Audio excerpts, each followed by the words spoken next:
Месяц. Месяц. Месяц? Месяц уже кашляю.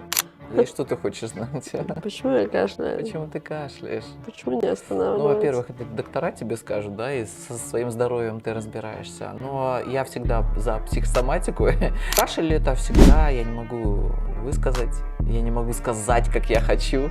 Не обязательно по работе, это и в жизни, в личной сфере, и с детьми, с мамой, с кем там, с родными. Что ты сразу загрустила? Я что-то поймала? Просто подумай про Не себя, нужно про свои отвечать. обстоятельства. Вот. И выскажи уже наконец-то, слушай. Без кашля. Прекрасно.